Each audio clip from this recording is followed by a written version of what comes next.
Shalom Bapak Ibu Saudara yang dikasihi Tuhan.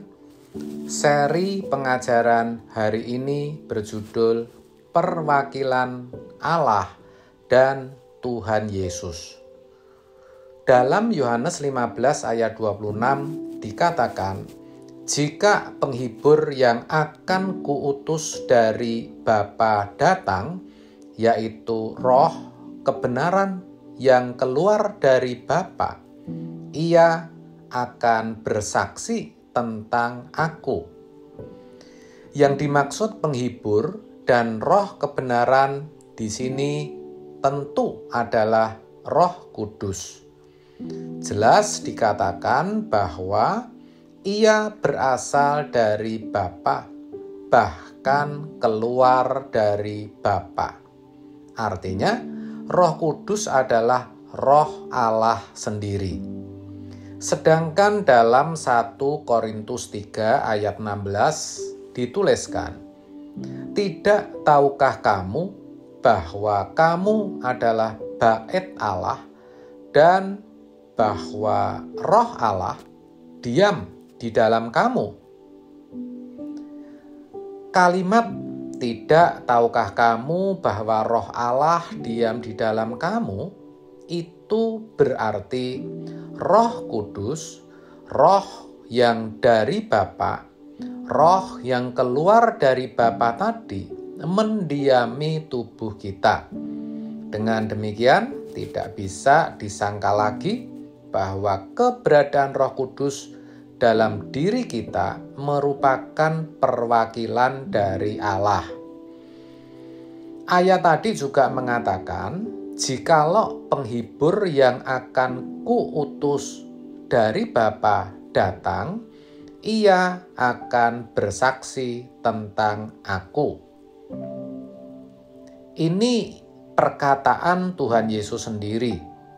Jadi, ternyata Roh Kudus itu hadir dalam diri kita karena diutus oleh Tuhan Yesus.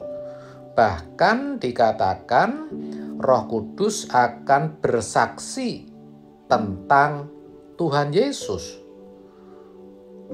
Jadi dengan demikian ternyata Roh Kudus juga merupakan perwakilan dari Tuhan Yesus. Ini harus kita mengerti betul, sebab ini penting, saudara. Kalau di bagian lain, dalam Yohanes 14 ayat 1, Tuhan Yesus berkata, percayalah kepada Allah, percaya jugalah kepadaku. Itu berarti kita harus mempercayakan diri kita kepada Roh Kudus. Sebab Roh Kuduslah yang menjadi perwakilan Bapa, yang mana roh adanya dan juga merupakan perwakilan Tuhan Yesus yang tidak tampak secara fisik. Memang Roh Kudus juga roh, tapi dia ada di dalam kita, menyertai kita. Dialah yang akan menyatakan kehendak Bapa dan Tuhan Yesus, di mana Dia bekerja melalui firman. Allah dan Tuhan memang tidak kelihatan, tapi firman-Nya telah diberikan kepada kita. Firman-Nya bisa kita baca, kita dengar, dan kita renungkan. Dan di dalam firman itulah tersimpan kehendak Allah dan kehendak Tuhan Yesus. Pikiran Allah dan pikiran Tuhan Yesus yang harus kita kenakan dalam hidup kita sebagai orang percaya. Memang tidak semua orang bisa dengan mudah memahami dan mengerti firman. Memang kehendak Allah itu berat, bahkan sulit untuk dilakukan. Tapi ingat, ada perwakilan Allah, ada perwakilan Tuhan Yesus dalam diri kita, yaitu Roh Kudus. Dikatakan, tetapi apabila Ia datang, yaitu Roh kebenaran, Ia akan memimpin kamu ke dalam seluruh kebenaran. Sebab Ia tidak akan berkata-kata dari dirinya sendiri, tetapi segala sesuatu yang didengarnya, itulah yang akan dikatakannya. Dan Ia akan memberitahukan kepadamu hal-hal yang akan datang. Yohanes 16 ayat 13. Dari sini sangat jelas bahwa ketika kita kesulitan untuk mengerti dan memahami firman, Roh Kudus yang akan memberitahukan, yang akan menyingkapkan, yang akan menjelaskan kepada kita. Bahkan yang menyangkut hal-hal yang akan datang yang belum kita ketahui.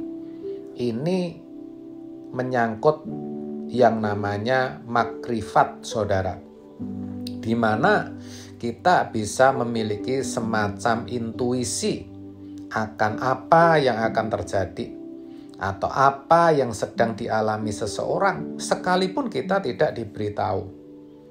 Luar biasa, bukan? Benar, bisa, saudara.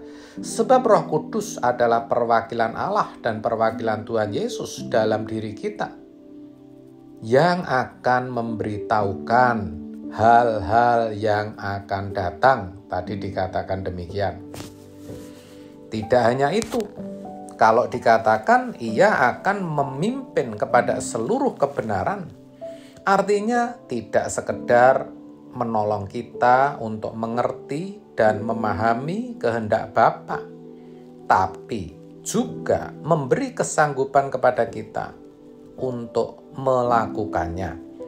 Itulah sebabnya, saudara, kita harus menghargai dan menghormati keberadaannya. Jangan sampai kita mendukakan Roh Kudus. Sebab kalau sampai kita mendukakan Roh Kudus, itu sama artinya kita mendukakan Allah dan Tuhan Yesus.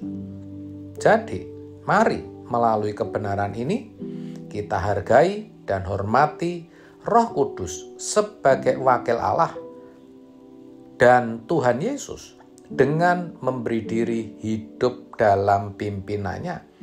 Hidup dalam pimpinannya artinya hidup dalam kekudusan dan tidak berbuat dosa lagi. Itulah sejatinya kebenaran hari ini. Amin. Tuhan Yesus memberkati.